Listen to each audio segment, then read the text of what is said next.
Champagne. Olha, eu acho que poucas regiões na França são tão emblemáticas quanto Champagne. Então, vou fazer hoje aqui uma degustação de uma champanhe, ou de um champanhe, enfim, como você quiser. Tecnicamente, um champanhe. Só que não é qualquer um champanhe. É um champanhe milésime, ou um champanhe safrado. E eu vou explicar para você por que um champanhe normal não é assim, beleza? Então, roda a vinheta e bora pro vídeo comigo.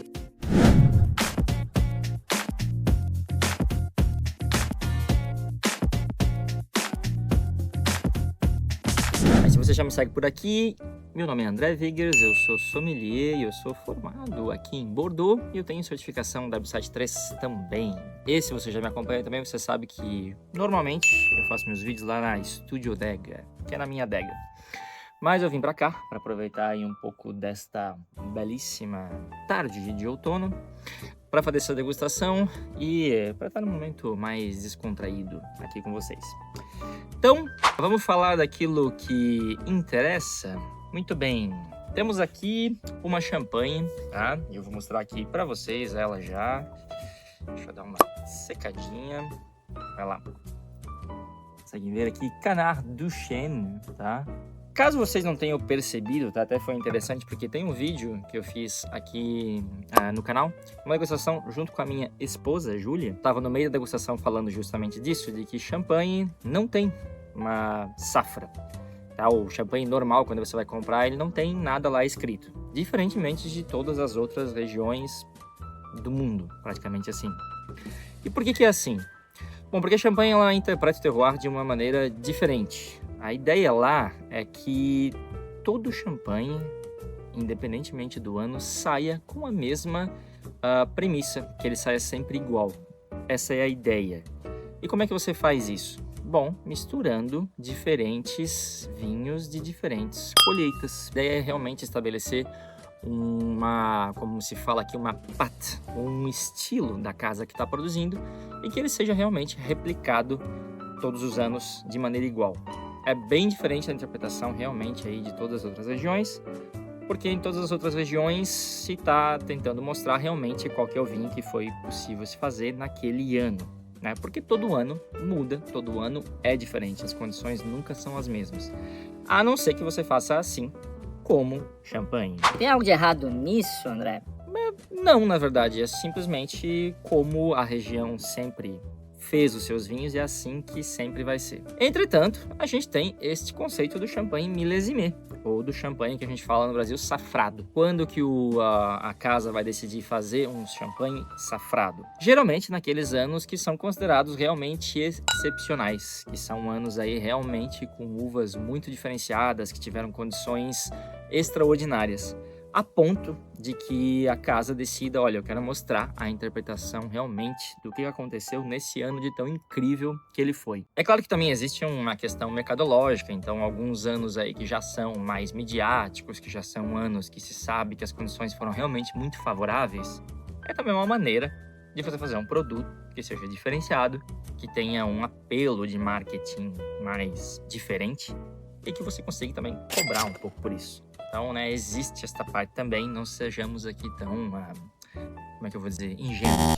Agora vamos falar do que diferencia um champanhe quando ele é safrado ou quando ele não é. O que acontece é que a denominação de origem de champanhe, ela estabelece que para qualquer champanhe que seja feito lá, você tem que deixar no mínimo ele 12 meses, né, um ano, sendo envelhecido na garrafa, né? Sendo envelhecido ali sur lit, que é o que a gente fala, que é sobre as borras. E mais 3 meses antes de ser colocado à venda na garrafa, já com o dégorgement, já retirado as leveduras mortas.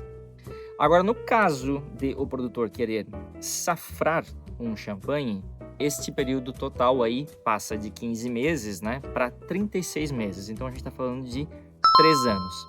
Porém, a condição mínima de ser sobre as borras continua sendo de 12 meses. O que acontece, aí vai depender do produtor, tá? O que acontece é que passa realmente para 3 anos, só que continua sendo o mínimo de 1 ano nas borras. Os outros 2 anos eles podem ser ou na garrafa, enfim, não precisa ser necessariamente nas borras, tá ok? Só que isso, obviamente, vai já criar uma condição diferenciada E, evidentemente, vai ter um preço já diferente, porque esse champanhe ficou lá 36 meses sendo envelhecido antes de ser colocado à venda.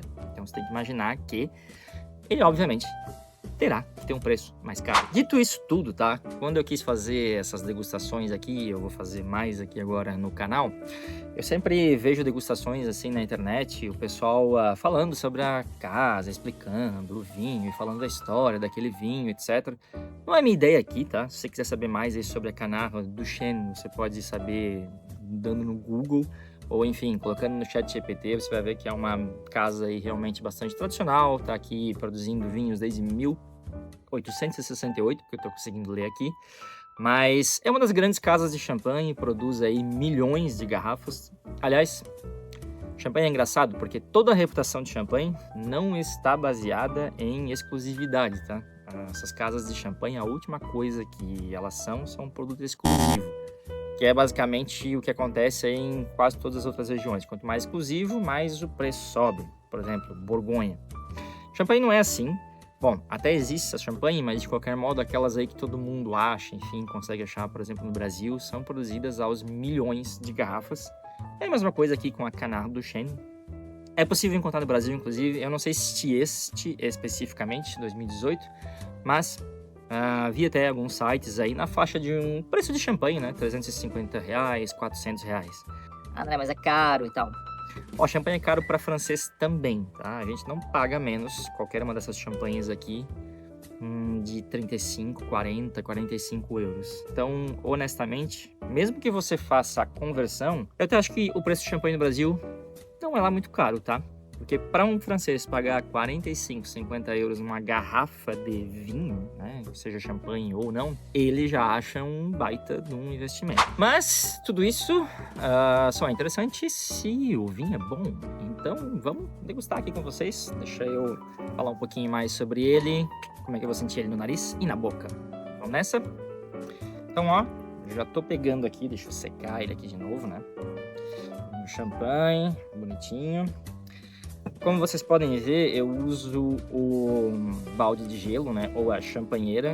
Eu até inclusive tenho um vídeo no canal, eu vou deixar aí também no card, falando sobre acessórios. E, para mim, esse aqui é o acessório mais importante que você deveria ter no Brasil. Mais importante que várias outras coisas, principalmente no Brasil. Então aqui eu tenho água gelada. Eu tinha colocado gelo, ele já derreteu, ficou só água gelada, mas fica na temperatura perfeita. Ele no Brasil é um aliado, inclusive, para vinhos brancos e até para tinto. Esse meu aqui é bem simples, tá? É de acrílico, enfim, mas tem de metal, etc. Você até ganha isso, tá? Às vezes os caras te dão de brinde. Lá no meu vídeo também que eu fiz com a Júlia, eu expliquei um pouco sobre como abrir uma champanhe do jeito chique e tal, não sei o quê. Eu não vou fazer isso aqui, tá? Aqui eu vou abrir do jeito mais legal, que é fazendo um belo puff. Minha esposa me olhou lá agora aqui. Vou servir bonitinho aqui. Aqui também você pode ver pela taça, tá? Eu tô servindo na minha taça de vinho branco mesmo. Porque, de novo, não vou ficar usando aquela taça tulipa de champanhe que não dá pra sentir aroma nenhum, né? Só pra ser bonito. A gente tem aqui... as bolhas estão aparecendo aqui, mas bem pouca bolha, tá? Engraçado isso. Bem pouca bolha. Bom, a Canarva Duchesne diz que esse vinho ficou aí 6 anos nas caves deles antes de eles colocarem na garrafa. E que aqui a gente tá falando de um blend bastante nobre, tá? É 55% de Pinot Noir e 45% de Chardonnay. São as caças aí mais nobres de champanhe. Tem outras que se usa também, principalmente Pinot Meunier. Mas eu tô achando quase nada de bolha. Bem engraçado. Mas bom, cor já bastante assim coloradinha, um pouco mais pro amarelo já dourado, né? O que faz sentido, porque esse vinho necessariamente a gente tá falando de 2018, então a gente tá falando de um vinho que está pronto desde 2018. Eles não deixam claro quanto tempo ficou nas borras. E se eu não me engano, este aqui em específico, o degorgement... sim, o degorgement dele aconteceu em 2024. Porque a Canarva Duchesne diz que eles sempre fazem o champanhe deles ter um envelhecimento de 6 anos, para que ele já esteja mais pronto. Então, já é realmente o que eu esperava, uma cor um pouquinho mais dourada do que muito champanhe aí que já fica mais amarelo, mais palha. Apesar de não estar tanto, mas já tem mais cor aqui no nariz. bem bonito o nariz. Aquele nariz que eu falo antes sobre... Tem um pouquinho aí do abricot, que é o damasco. Tem um pouquinho de fruta amarela, que é a mirabelle. Como é que a gente fala isso em português? Depois o editor bota aí o nome. E bastante aquele cheiro que eu sempre falo daqueles champanhes clássicos, quando eles já passam o tempo lá nas borras de um pouco de padaria, assim, é a levedura, o pão, aquela coisa que vem. O champanhe tem sempre essa característica, ou pelo menos a segunda fermentação feita em garrafa. Mas assim, já bebi champanhe bem mais aromática, tá? Não tem tanto aroma assim. Tá bonito agora com a aeração, mas não é tão aromático assim, honestamente falando. Vamos ver na boca como que ele é.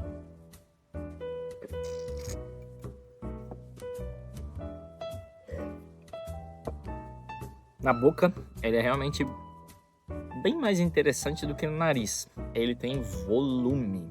Cara, é um champanhe que ele é volumoso. Aqui na França, é que essa palavra traduzida no Brasil não fica tão bonita, mas na França a gente fala que ele é gras, ou seja, que ele tem gordura, ele é gordo, mas ele enche a boca, tá? Ele faz realmente assim uma impressão de que tem volume. Interessante. Então, só que ele é bem lateral, ele não é muito longo. Eu ainda sinto alguma coisa, mas tá bem sutil aqui na retrofação. Eu continuo sentindo mais ou menos aquela coisa que eu senti, mas volta mais a questão do damasco, com certeza. Eu tô impressionado com o nível de realmente redondeza que ele tem. Então ele é bem amplo, só que ele realmente não tem muita... E na França a gente fala longueur, ele não tem muita longitude, assim, ele não é muito vertical. E eu acho que ele realmente faz jus ao que foi o ano de 2018, tá? Olha, o que eu diria deste vinho aqui? Eu acho que ele é um champanhe muito bom, eu acho que ele entrega realmente aquilo que o champanhe sabe fazer. 2018 eu acho que tá bem explicado nesse vinho, com todo esse volume de boca. É uma colheita rica, que a gente fala aqui, então criou realmente uma uva com bastante composto fenólico, eu acho que está totalmente expressado aqui.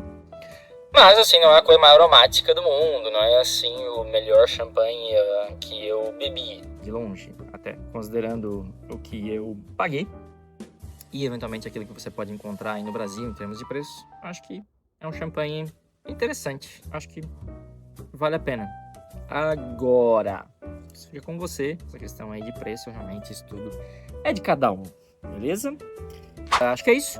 Então, espero ter ficado mais claro esse conceito de champanhe safrado com relação a champanhe que não é safrado, mas champanhe normal. E de novo, a ideia de fazer aqui mais desses tastings para que eu possa explicar mais coisas, experimentando também. Ok, meus caros, eu espero que vocês tenham gostado. Então, até o próximo vídeo e santé!